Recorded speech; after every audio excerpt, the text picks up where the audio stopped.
Fellow citizens, I want to take a few minutes to update the community on what has taken place this past week. As some of you may know, the borough recently asked residents to complete a COVID-19 awareness and impact survey. We received over 500 submissions. Staff has posted the results of this survey on our website. I want to address three main issues that stood out to me in the results of the survey. Obviously, there are people concerned about some guidance and response to students or other visitors that may not be following the stay-at-home orders and social distancing guidelines. I can assure you that the police and borough staff are doing everything within their legal authority to deal with this problem, and it's clear that we need a better way to tell this story. Also, there's a concern about visitors from out of state, particularly heavily hit states with the virus, and whether or not there is some way we can control that. We cannot control that. The governor has suggested that anyone from out of state, traveling from out of state that comes into Pennsylvania, should self-quarantine for 14 days. The county has also reinforced that message. However, there is no enforcement mechanism in place for local authorities to deal with it.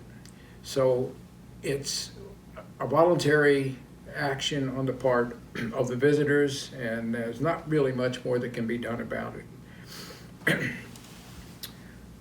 The second issue was the question of informing residents as to what to do if they're experiencing symptoms. Now, I think many of you probably have seen all kinds of advice on this, so it might seem a bit repetitive for me to go through this again, but I want to do that because it's extremely important. If you are experiencing symptoms, fever, coughing, difficulty breathing, diarrhea, you need to obviously be self-quarantining, and to the degree that the symptoms become worse, you need to call your physician and set up an appointment, and the physician will set up an appointment for you for testing. You should not go directly to a testing facility. You need a appointment there, and you need, in some cases, even perhaps a prescription. So it's important to call your physician first. The final issue that the survey highlighted was a question of communications from the borough to the residents. This is always a problem in any organization, and whenever a survey is given in an organization, one of the issues that always comes up is communication. It's very difficult to know how exactly to communicate with the vast majority of residents, because each resident has different viewing habits, finds information in different ways, or doesn't find information at all for one reason or another. This is always a problem. So let's just continue to emphasize that check the website, the borough website. It's extremely important. That's where you're going to get the daily updates, and you should and all the information that you need that's critical information. So that's www.statecollegepa.us/coronavirus. Now, we are dealing with these survey results in other ways, of course. An internal staff team has been appointed and will be meeting next week to discuss all the data and issues that were highlighted in the survey and provide a report to me and to you on how the organization is addressing those issues.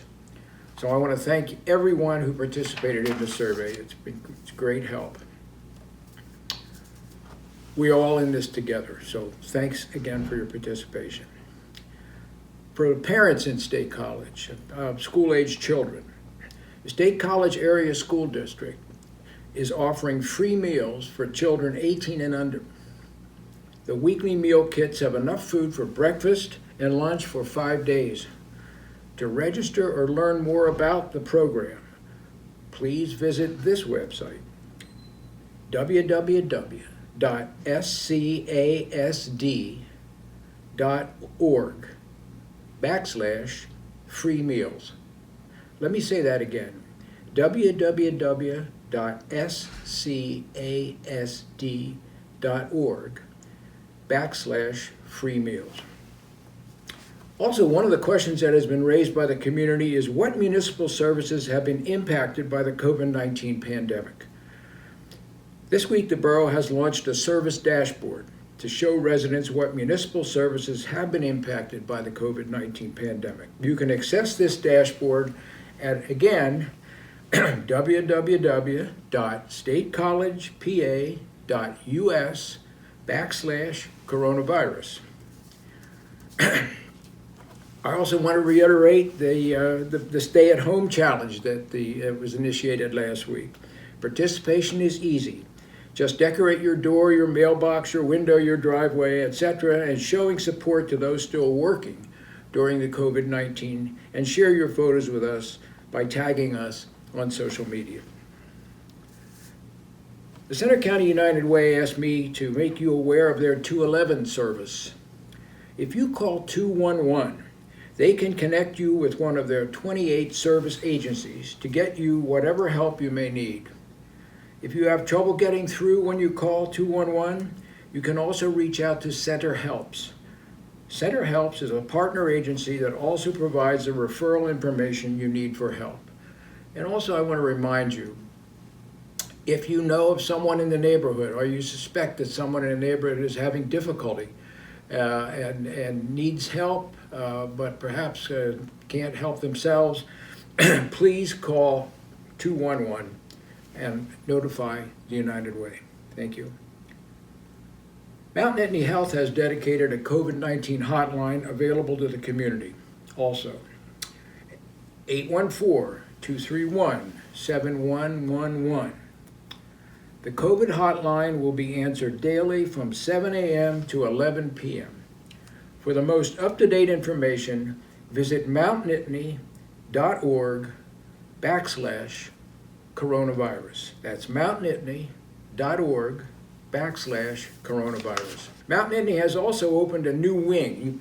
Some of you have seen this in the local news media. Has opened a new wing dedicated to treating COVID-19.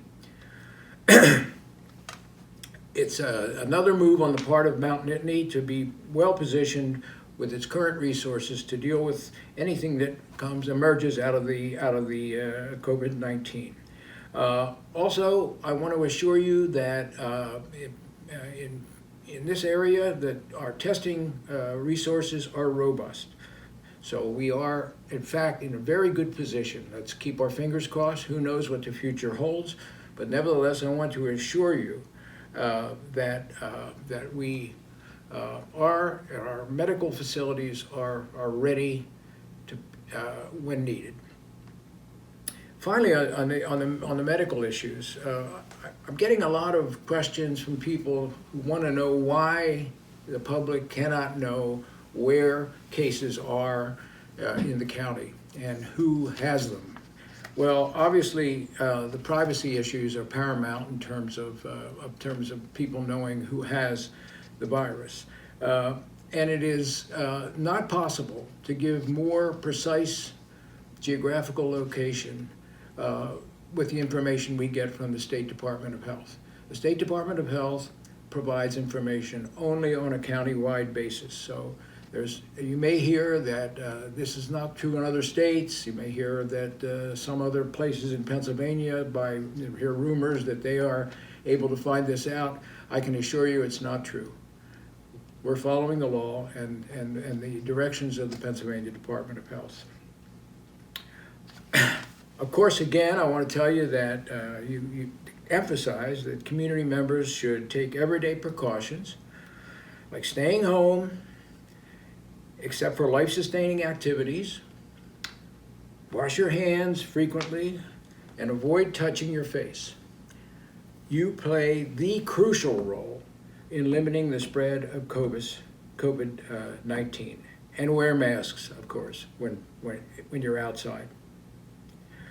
Now, I want to add to this that I want to compliment the State College and, in fact, the Center Region community on the way that they are following these directives, particularly the staying home directive. They're doing a remarkable job. And I can assure you that other communities not too distant from us are having many more problems than we are. And so, for whatever reason, please stick to it. I know it's difficult. It's hard to deal with this kind of thing when you can't see what's the end, where the end is, what's the end of the tunnel. But nevertheless, it is critically important, and it's having very, very positive effects. Now I want to turn my attention to a policy and political issue of critical importance to the borough of State College, and in fact to all small cities across the country. In the first stimulus package, the $2 trillion package that was passed was some 2 weeks or 10 days ago, the only money that was set aside for cities was set aside for large cities of over 500,000. No money was set aside for smaller cities. Now, just to give you an idea how, in my opinion, crazy that is, think about that, under 500,000. That would leave Pittsburgh out, for example. That would leave Miami, Florida out. That would leave out a whole passel of cities across the country that you and I consider to be large cities. But that's neither here nor there. There's also no money for cities our size, or cities of 100,000 or 50,000. And Pennsylvania is full of these kinds of cities. Why do we need the money? Well, think about it. Everybody generally thinks that the cities run on only on tax revenue. Well, that's not true. We have other revenue streams that are critically important to the city. For example, we're not receiving any money now from parking. Our refuse billing has dropped dramatically because commercial buildings and commercial operations that are now closed are not paying anymore to have their refuse picked up because they're not generating any refuse. Water bills are down because there are many, many fewer people here now as a result of the departure of so many students. And that, for a long period of time, that is a major impact. Probably in the future, we're going to have a delay in tax payment dates, probably. So pushing back, for example, the date for payment of real estate taxes. Well, that has an immediate impact on the borough's revenue streams. Fortunately, we, unlike some other cities, don't have major medical expenses, except for taking care of our employees. In terms of our medical costs for insurance.